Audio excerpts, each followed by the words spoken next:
Hello, good evening. Welcome to another episode of Brett's Old Time Radio Show, and welcome to our Saturday evening. How you doing? All right? I'm just looking across the studio, and there's a dead spider. He looks as though he would have been a big spider, but he's sort of curled himself up into a ball. I'm pretty safe, I think. Don't panic. Don't worry about sending help. I think I'm all right. I honestly think he's dead, so don't worry about it. And right next to him, there is a model of Kit from Knight Rider, which is good. Right, listen, how are you doing? Are you all right? You having a good weekend? We've not done a huge amount today. Vicky and I went and did some shopping at Sainsbury's, and I felt very bullied because I was told it wasn't going to be expensive, and then, man, it was bonkers expensive. We go every flipping Saturday. I love a trip to Sainsbury's. However, I don't like the fact it costs so much money. The joys of the cost of living. You're all going through it, I know. But I feel it's worse for me. But just like you feel it's worse for you.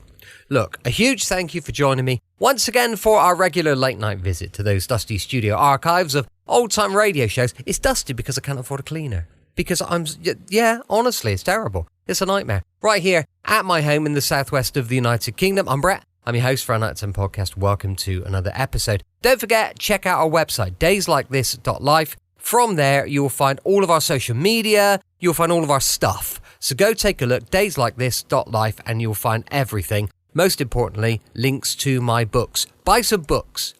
I don't know, you get this for free, but you should buy my books. My favourite book at the moment, I think the best thing I've written, is The Legend of St. Mawes. And honestly, do a search for it. It's top notch. Now then, with it being a Saturday, it is, of course, an episode of Yours Truly, Johnny Dollar. This one was first broadcast on the 15th of June, 1954. It's called the I nearly said Patreon. I've got a Patreon somewhere, but I've not used it. The Paterson Transport Matter. For your listening enjoyment, John Lund as Johnny Dollar. I'm Benson, Johnny. How fast can you get to Kansas City, Missouri? Why? Maybe you can stop a homicide. Well, that sounds worthwhile. What's the dope? We underwrite complete insurance coverage for the Paterson Transport Corporation. They handle the parcel delivery service for most of the department stores in town. Well, that should be profitable, but hardly deadly. There have been 6 robberies and beatings involving their drivers in the past week, Johnny. Apparently one guy is responsible, and he's gotten increasingly brutal with each holdup. How far has he gone? The last holdup was yesterday afternoon. He went berserk. The driver's in the hospital with 5 broken ribs and a fractured skull. If this guy isn't caught, it's only a question of time before he kills somebody. I'll take the first plane out.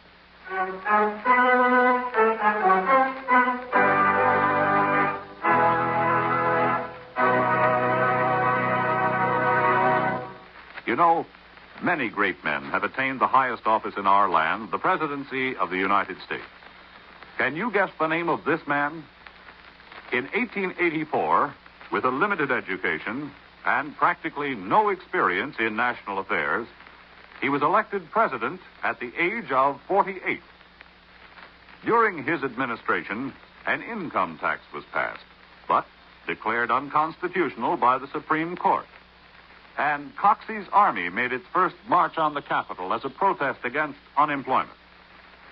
It was also during his administration that the Presidential Succession Bill was passed, which indicated the line of succession to the presidency from the president down through the cabinet. If you don't have his name by now, here are 2 more clues. He was the first president to be married in the White House and the only president to serve 2 non-successive terms. Who was he? Grover Cleveland, 22nd and 24th President of the United States. His life is part of your American heritage.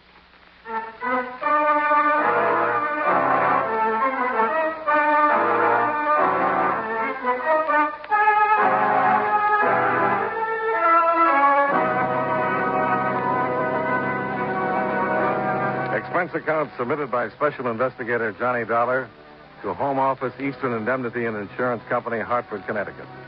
The following is an accounting of expenditures during my investigation of the Paterson Transport Matter.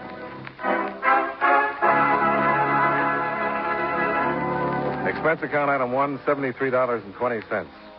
Airfare and incidentals between Hartford, Connecticut and Kansas City, Missouri. I was met at the airport by Walt Hendricks, Vice President and General Manager of Paterson Transport. It's a rough $1. 6 holdups in the week. Over $3,700 in COD money stolen. 3 drivers beaten so badly they can't work. One of them in the hospital in critical condition. Real rough one. I understand one man has been pulling the job, Mr. Hendricks. Seems to stack up that way. So far, we haven't been able to do a blast thing to stop him. How's he operating? Well, it's like this. He buys something at a department store, has the package sent out COD to a vacant apartment or house. When the driver gets out there, he lowers the boom. Mm-hmm. What about the police? Well, since yesterday morning, they've had a plainclothesman riding the delivery trucks with the drivers. Well, that should have brought results. Yeah, we thought it would, too, till last night. The driver that's laid up in the hospital? Yeah, he got it in his own garage, coming home from a movie with his wife.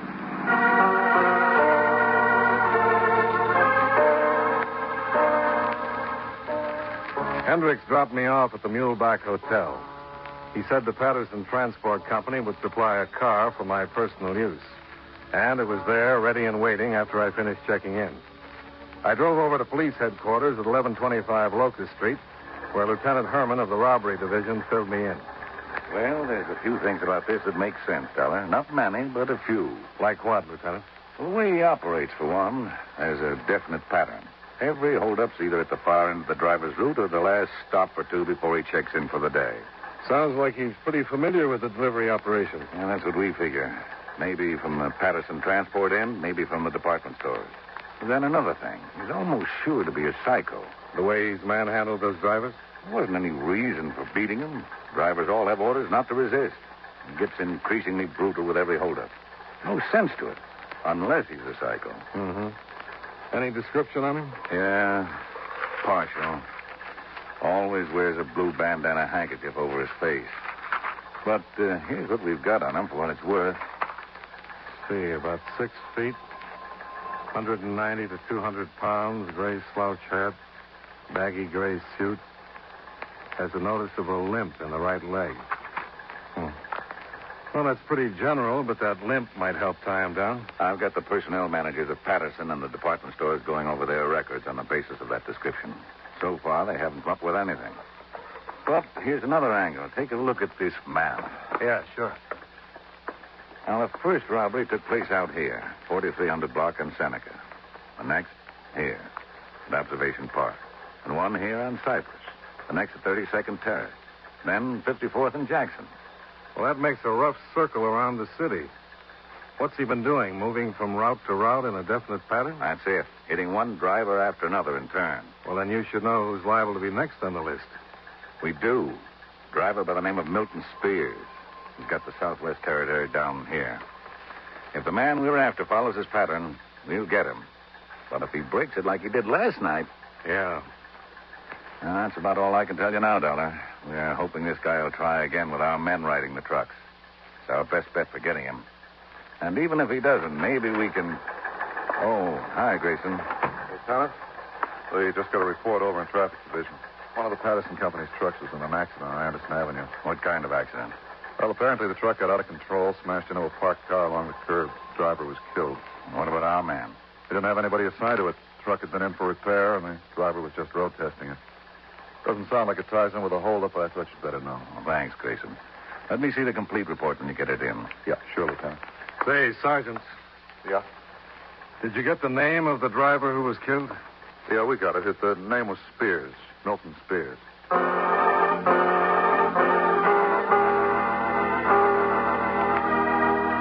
When we got to the scene of the accident, an ambulance and squad car were already there. One of the squad car men filled us in on what they'd learned. He was heading east on Anderson here, Lieutenant. Then for some reason he suddenly clamped the wheel to the right and plowed into that Buick there at the curb. He must have been going at a pretty good clip. Burned a lot of rubber off on the street when he swung in here. Yeah. What did the ambulance men have to say? He was dead when they got here. Didn't look as though the crash killed him. No impact wasn't heavy enough for that. I think he might have had a heart attack. Uh-huh. Any witnesses? No eyewitnesses, Lieutenant. There's a lady over there wants to talk to you. Okay, ask her to come over. And have them take the body down to the morgue for an immediate autopsy. I want the results on it as soon as possible. Okay, Lieutenant. Oh, how does it hit you, Dollar? Well, a couple of things don't quite add up. Take him down to the Like what? boys, and have them... Well, why he was road testing a truck on a quiet residential street. Why he was going fast enough to make heavy skid marks like that. And why it had to happen to a driver by the name of Milton Spears. Yeah. Well, maybe the autopsy will give us something to go on. Yeah, maybe. Here's the lady I was telling you about, Lieutenant. Mrs. Robertson. How do you do, Mrs. Robertson? I understand you have something to tell us. I should say I do have something to tell you, Lieutenant. It's about time you police officers did something to protect the interests of our citizens. We've got rights, you know, and it's your duty to see that they're protected. I'm not sure I understand. No, I didn't think you would. Things have come to a pretty pass when a taxpayer can't leave a car parked out on the street without some drunken truck driver smashing it to pieces. It's your duty to see that such reckless, incompetent drivers are kept off our streets and highways. You're the owner of the Buick that was hit, Mrs. Robertson? Well, isn't that just what I've been telling you, young man? And believe me, somebody is going to pay for the damage done to my car and for the shock and damage caused to my nerves. Did you see the accident take place, Mrs. Robertson? No, I didn't see it. But not that I had to. I was upstairs in my apartment over there, playing whist with some friends. Then what makes you think the driver was drunk or irresponsible? Oh, of course he was. What other explanation could there be? Smashing into a person's car like that in broad daylight on a quiet street. There's not the slightest doubt in my mind. Both of them were drunk. Then there was somebody else in the truck besides the driver? Well, of course there was. How do you know, Mrs. Robertson? Oh, because I saw him, that's why. I looked out of my window and saw him. A big, husky man he was. He got out of the truck right after the crash and went limping off down the street.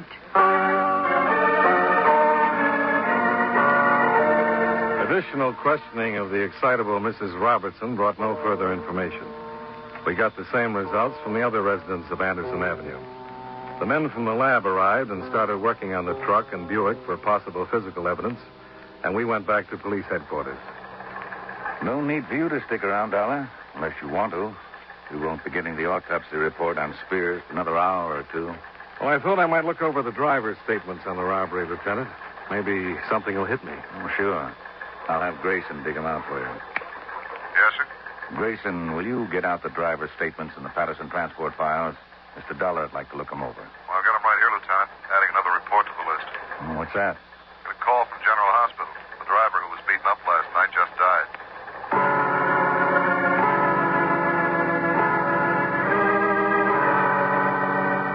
I went over the driver's statements and the official investigation reports. Lieutenant Herman and his men had covered every angle I could think of, and a couple they hadn't. When I got through, the autopsy on Milton Spears hadn't been completed yet, so I drove out to the Paterson Transport Company in the Northeast Industrial District. I found Walt Hendricks in the offices of the company, which were located to one side of their busy garage. Oh, that's a terrible thing about Milt Spears, Dollar. A terrible thing. Man had been with us for 15 years. Perfect safety record, and gets himself killed in an accident that way. If it was an accident. Well, you think it's connected with the holdups? We'll know more about it when we get the autopsy report. Well, I suppose it could tie in with it. According to the pattern, Spears was the next driver due to get hit. Sure, and if it had happened while Spears was out on the route, I'd say okay. But he wasn't. Just what was he doing, Mr. Hendricks? Well, his truck broke down, the clutch linkage. We sent a substitute out. When the garage got through, Milt took the truck out to road test it. Anybody go with him? No. Milt was a good mechanic. No reason to send anybody along. And we don't allow our men to pick up any riders or hitchhikers. No, there couldn't have been anybody in the truck with him. Well, maybe he picked up somebody he knew. Well, a possibility, I suppose. I don't know, Dollar. This thing's got me so busy I can't think straight at all. And I guess there's one consolation, though. Yeah, what's that? If you count Spears, every driver in the organization's been hit by now. Unless he starts over again, this guy has any place to go. I'll give you 8 to 5. He'll think of something.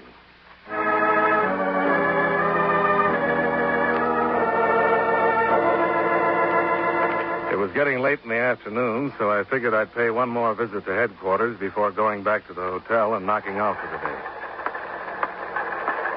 As I walked into Lieutenant Herman's office, he was just finishing a phone call. Okay, Doc. Thanks for the fast report. I'll buy you a dinner someday if you're lucky enough to catch up with me. Oh, hi, Dollar. That was Doc Winters, autopsy surgeon. There was a .22 caliber bullet in Milton Spears' brain. Wow. Nothing very accidental about that, is there? Not likely. Fired at close range behind the right ear. point of penetration was covered by hair. Bullet lodged in the bone. That's why the ambulance attendants didn't catch it. No wonder he crashed the truck. Yeah.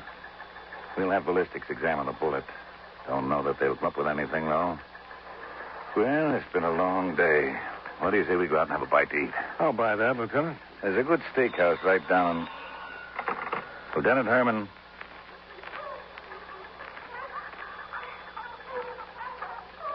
I remember.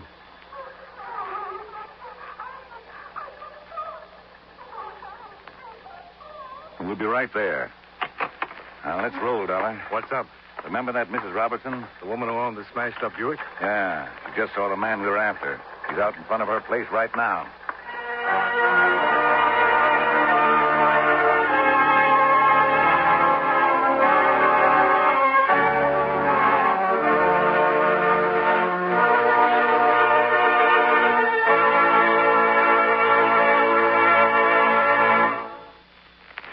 Mind if I cut in to say something, fellows? It won't take too long, since a word to the wise is sufficient. And in the English language, there is one word which is important to just about everyone in the world. That word is security. Security has several different meanings, however. Usually, we think of it in connection with the protecting of our military installations and defense industries. But it means more than that. There is a security which applies to every man, woman, and child in America. The security which comes from being in good health, having a good education, and being well taken care of in case things get a little too tough to handle by oneself. This kind of security is the problem of the President's newest cabinet member, the Secretary of Health, Education, and Welfare. This department ties together the work of several governmental agencies. First, there is the United States Public Health Service, which strives to make certain that the general health of the people in our country is in the best of condition. Then there is the Food and Drug Administration, which guarantees that the food we eat is pure and safe to eat. The Social Security Board, which takes care of old people, children, and the blind who need assistance, also comes under the Department of Health, Education, and Welfare, as does the United States Office of Education. This office does research on the educational possibilities, changes, and opportunities, and passes on its information to the various state boards of education. As you can see, the Department of Health, Education, and Welfare is one of the most important agencies in our government, assuring us, as it does, of a normal and healthy way of life.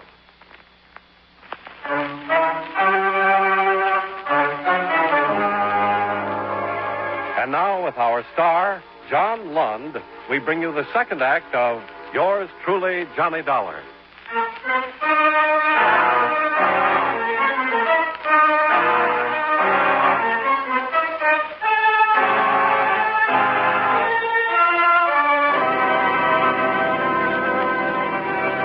When Lieutenant Herman and I got out to the Anderson Avenue address, Mrs. Robertson was waiting for us in the vestibule of the apartment building. It's the man, I tell you. The very same man who got out of the truck that smashed my car. And I want you to arrest him at once, do you hear? If he's a man, we'll arrest him, Mrs. Robertson. Of course he's a man. I ought to know.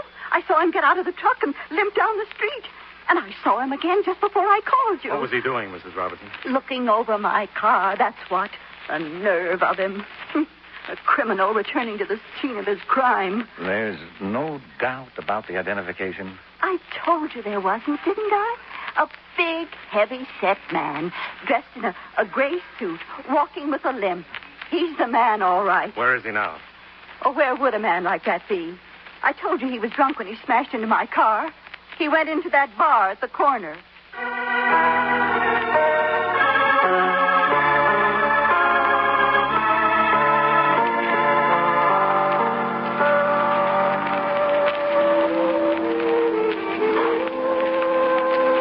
At the bar.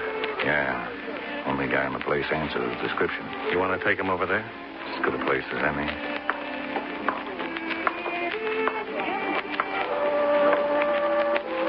Police officers, keep your hands on the bar. Hey, what's going on here? Hands on the bar. Take him down, Dollar. Yeah, sure. What do you think you're doing, Mac? I ain't got no rod on me. How about it? He's clean, Lieutenant. Sure, I'm clean. I told you I was, didn't I? Now, what do you guys want with me? What's your name, mister? What's it to you? Your name. Wesley, Gerald Wesley. Where do you live? I ain't decided yet. Just got into town. What are you doing in this neighborhood? Look, you guys ain't got nothing on me. A guy's got a right to come in and have a drink without coppers hopping all over him. Why the interest in the car, Wesley? What car? The smashed-up Buick down the street. Who's interested in a smashed Buick? You were. You were looking at it. Why? So I looked at it. Any law against that? Man was killed when that car was hit, Wesley. So what's that got to do with me? We've got a witness who says you were involved in the accident. Your witness is nuts. All I was doing was walking down the street. I seen the car, took a gander at it. We'll talk it over downtown, Wesley. There ain't nothing to talk. I didn't have nothing to do with that car or somebody getting bumped off. You heard the lieutenant. We'll talk about it downtown.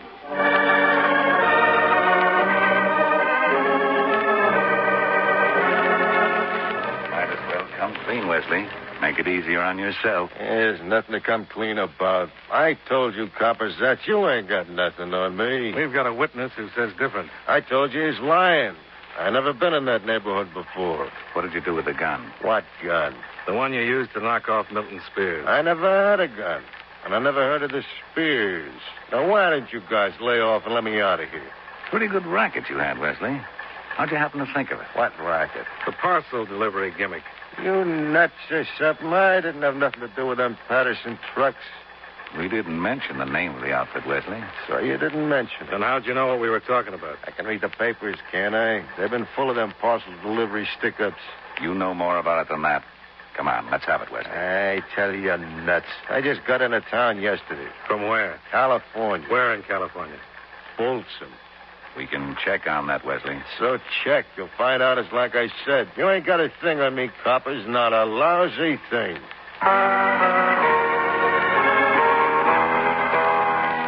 Lieutenant Herman sent in a teletype request for verification from Folsom, along with telephoto copies of Wesley's prints for comparison. We got the answer back in an hour. Well, there it is, Dollar. Wesley wasn't sprung from Folsom until yesterday morning. Served his full time.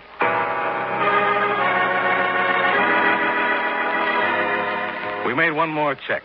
We had Mrs. Robertson try to pick out the man she'd seen from a lineup including Wesley and 6 police officers. She made a positive identification of Sergeant Grayson.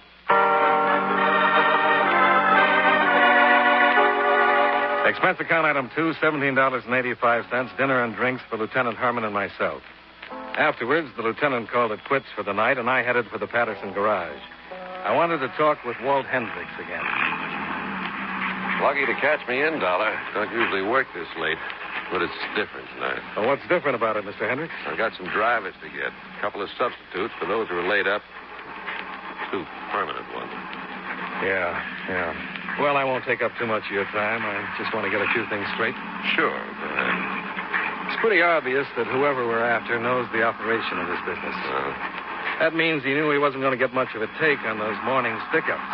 The drivers hadn't time to collect many CODs. No, but he got over 3,700 on the afternoon job.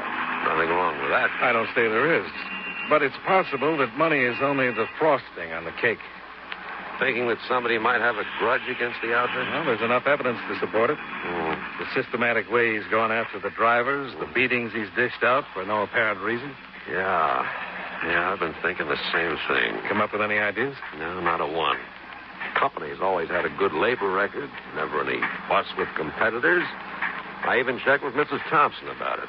Who's Mrs. Thompson? Oh, she worked here for almost 20 years as my assistant and secretary. Had an auto accident about 6 months ago. Left her crippled. Oh, that's tough. Yeah. But she knows the business as well as I do, so I thought maybe she'd come up with something. Have any luck? Nothing. I even talked to her husband about it. Did he work for the outfit, too? No, but he got to know it pretty well through her. And he figured it the same way we do. But he couldn't come up with anything either. He did try to warn Milt Spears, though. How was that? Well, he had the guy's pattern figured out, too, and knew Milt might be next. So we warned him to be careful. Mrs. Thompson's husband was here at the garage before Milt Spears left? Yeah, that's right. He drove up just a few minutes before Milt took off to road test the truck.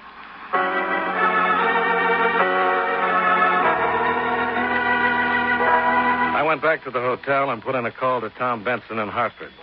In the company's interest, he was willing to bust up his bridge game and go down to the office. He called me back in about 45 minutes with the information I wanted. The accident took place last Christmas Eve, Johnny. Thompsons were leaving a party at the Paterson offices. Apparently, the husband had a little too much to drink. Drove out of the garage too fast, skidded as he hit the street, and wound up on the wrong side. One of the delivery trucks was just coming in. They met head on. Uh-huh. What's the medical report say? Well, the driver of the truck was killed outright. Mrs. Thompson suffered 2 broken vertebrae, left her permanently crippled. We paid all medical expenses. She's got a life income of $100 a month. What about the husband? He was in the hospital up until a couple of weeks ago. Had a depressed skull fracture, bad compound fracture of the right tibia. Outside of that, he should be as good as new. Help you any, Johnny? I wouldn't be surprised.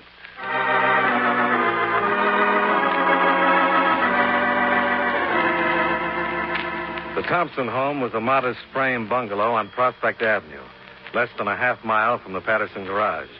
I was met at the door by a practical nurse who checked with Mrs. Thompson and then led me into the bedroom to see her. It was awfully kind of you to call on me this way, Mr. Dollar. And I want you to know that Charlie and I are very appreciative of everything your company has done for us. You're only getting what you're entitled to, Mrs. Thompson. Well, perhaps.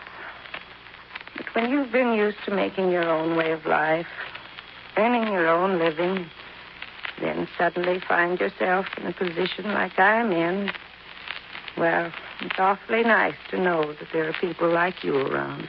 Well, thanks, Mrs. Thompson. Is your husband at home? I'm dreadfully sorry, but he left just a few minutes ago. And you did want to talk to him about those robberies, didn't you? What makes you think that? Oh, Mr. Hendricks told me you were in town. And Charlie's been so interested in those holdups. Well, he just feels terrible about those poor drivers, you know. No, I didn't. Oh, yes. Just terrible. He's been so worried about them ever since the trouble began. Well, he even wanted to ride along with some of them on their routes to help protect them. Is that so? Yes, he's felt that way, you know, protective about them ever since that accident happened to us.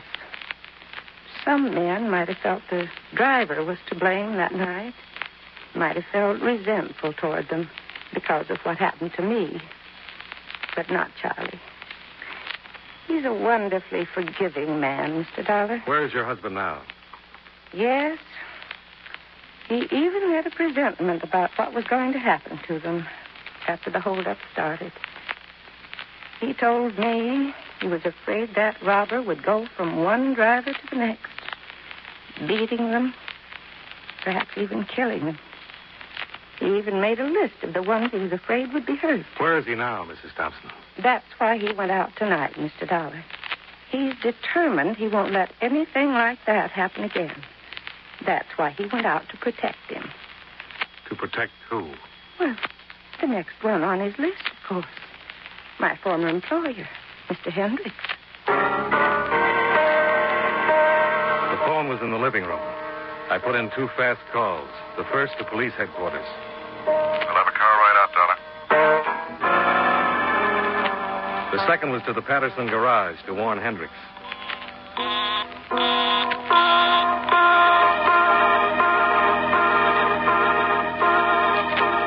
The garage was only a few short blocks away, and I made it before the squad car did.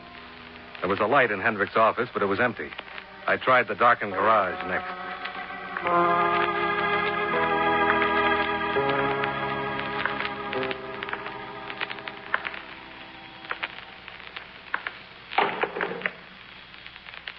Thompson? Is that you, Thompson?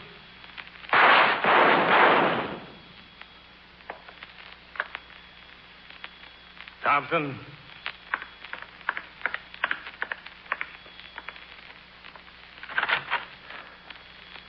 What's going on out there? What's the shooting about?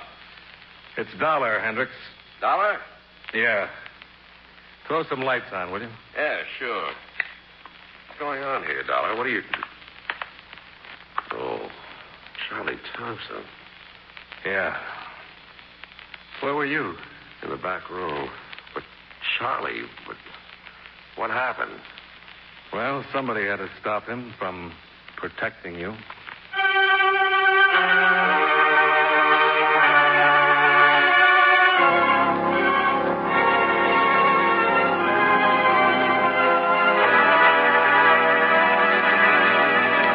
Expense account item 3, $22.10.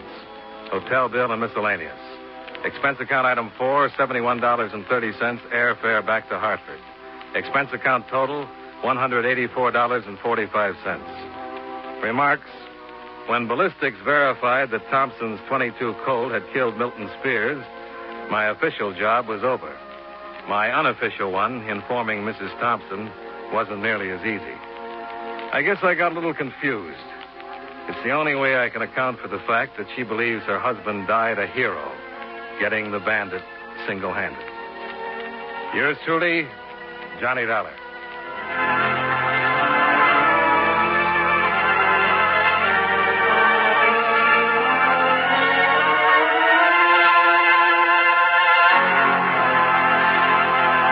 Welcome back. Hope you enjoyed our latest adventure with insurance investigator Johnny Dollar. Don't forget, we'll be back tomorrow with The Man Called X, going live at 5 p.m. UK time. Thanks for listening. I'll be with you 7 days a week, each and every week, and I'll see you tomorrow on Brett's Old Time Radio Show. Love you. Bye.